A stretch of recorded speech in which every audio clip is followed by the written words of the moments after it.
Welcome back. You're still watching KAFTAN Television News coming to you live from our studios in Abuja. And now joining us to highlight the purpose of 16 Days of Activism against gender-based violence and what more can be done towards ending gender-based violence in Nigeria and the world. We have Mrs. Irene Ugba. She is a gender advocate. Thank you for joining us on the news tonight. Thank you, Thelma. All right, now we want you to tell us more about the global 16 Days of Activism. We know that it's a call to end the impact of gender-based violence, in our communities. So can you just throw more light on what this is all about? Okay, the 16 Days of Activism is a global campaign, and it's set aside from 16th of November, from 25th of November every year to 10th of December every year. And it ends on 10th of December, which is the Day for International Human Rights. Actually, those days are set aside to draw attention of the world, to violence against women, gender-based violence against girls and women all over the world. And this year, the focus is on informal women who work in the informal sector.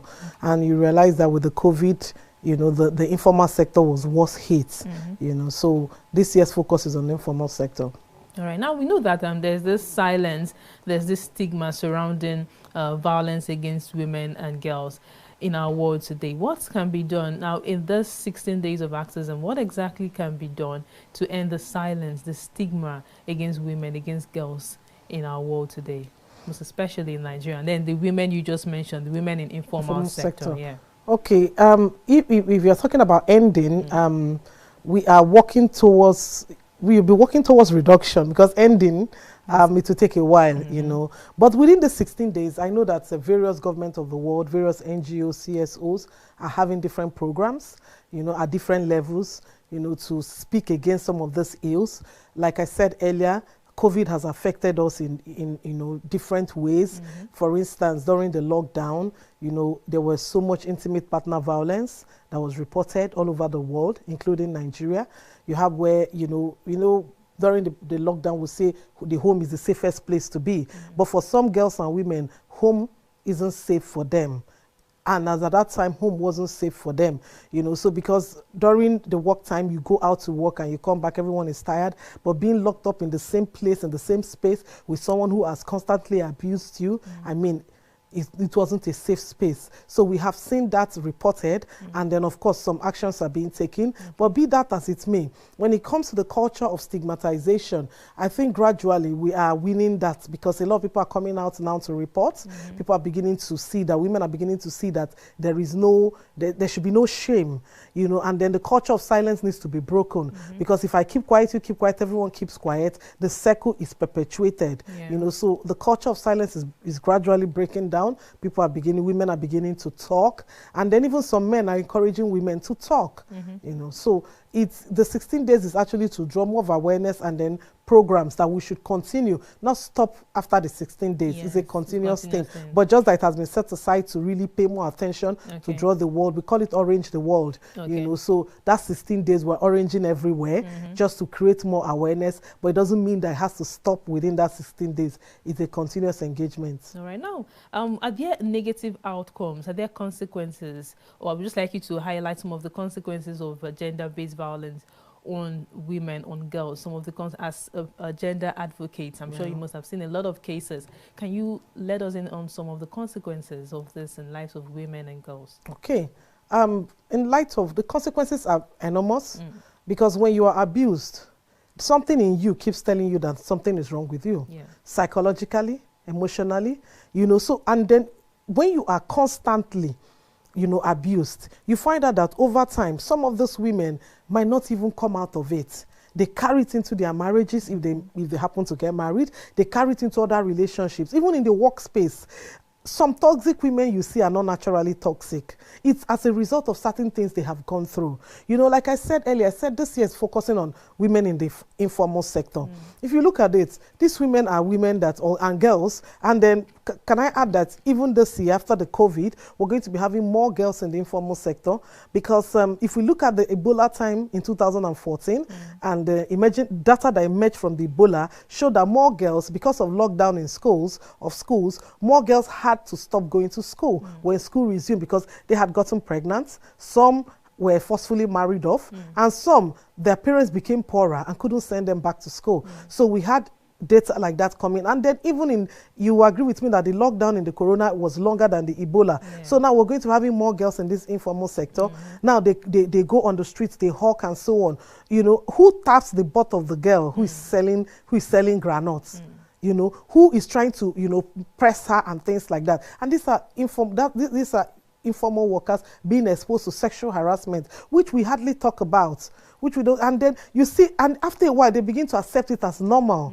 Because, you know, when I go to fix my car or do anything within the environment where such things happen, I rise up. And then you see the girl, even the girl herself is thinking it has become a normal thing. That is a bad consequence. She's beginning to live with a false reality that this is normal, that people must tap your butt to test your granite or to hit you somewhere to eat, to buy what you're selling. It's wrong. It's a form of sexual harassment. You know, so the consequences are, you know, they are far and wide ranging, and we really need to work on it, especially with this informal sector people like this year is looking at, you know. All right. Now I'm going to ask, what has been done as a gender advocate that you are, in your own capacity or in the capacity of some other private bodies? What has been done to reach out to these people who have, you talked of people who have been affected during the COVID lockdown?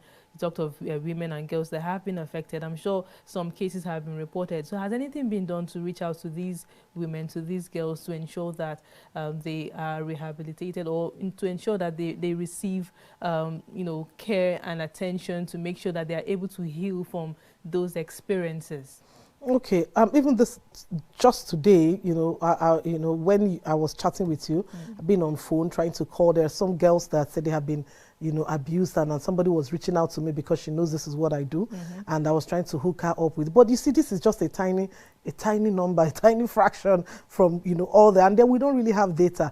But again, for the 16 days of activism, I know that the Ministry of Women Affairs are doing things, and then they're also going. But beyond that is the fact that government needs to be responsible to their they need to be awake to their responsibilities, because some of these women now, some have lost, like the stories of these girls today, pathetic, that they have to do commercial sex for 300 naira so that they can have money to feed. I mean, 300 naira, that isn't even up to $1, you know, and they have to do that every day to be able to feed. You know, before we started calling on NAPTIP and so on, and it was just part of what I was doing too. That's why I couldn't even reply your chat. We are trying to, okay, do we get a short stay home for them, you know, so that they be there for a while and all. So, but for me, in my capacity as an advocate, I'm running my NGO on Saturday. We're having an outreach, a rural outreach. You know, I so believe that some of these things we do, we need to cascade them down, you know, to the rural areas, to the community levels, have community engagement. Because sometimes when some of these people watch these things on TV, they're like, nah, them, it's not us. You know, so we need to take it to them. The you know, so, and the peculiarity of the program I'm having is that we're doing it for male. Mostly 90% are men, Okada riders. I specifically told the village chief that I need Okada riders, Danfo or whatever, taxi drivers and so on. Because this year is focused on informal sector. These are people who are hawking. These are people who sell things and so on. You know, so, and who are those who are harass them? Who carries them on Okada? And then you see a woman who has been sweeping the road. She's pregnant. She's begging you on Okada. Please, I beg, take them easy. Don't enter that bomb. And this guy just goes, vuru, go. But, you know, and then the woman probably loses that pregnancy or she starts bleeding. And let's also notice that they don't also have so much money for health care, you know, and even sanitation. So it's such a... So I told the chief, I said, we're going to have more of men. Let them know that this fight is fight for all. We need to protect our women, you know. So it's a whole, but for government, I would actually use the opportunity to actually appeal to them, because you see these informal sector workers or women actually help the economy, but they are not documented properly. Because some of these people, let's take for instance the ones who sell gala, they buy these things from established enterprises, they are running and selling it. Let's take for instance the ones who come to clean your home, they are giving you support, you know, to make you who is working in the bank and so on, your life easier. But how much of that service do you value? What other policies has government put in place to protect them? What about the ones that sweep on the road? You know, those ones, I've been asking myself, how much do they pay them? Because sometimes, you know, vehicles just throw them off the road and this woman becomes incapacitated. What is the... In fact, it is a lot, it's because International Labour Organization is so, and like that, most of these women need to have, you know, documentation and giving proper, what's it called, a remuneration, you know, and captured into the system, because they are doing a lot to help us. Thank you very much, Mrs. Irene Ugba, for coming on the news tonight. It was really great having you.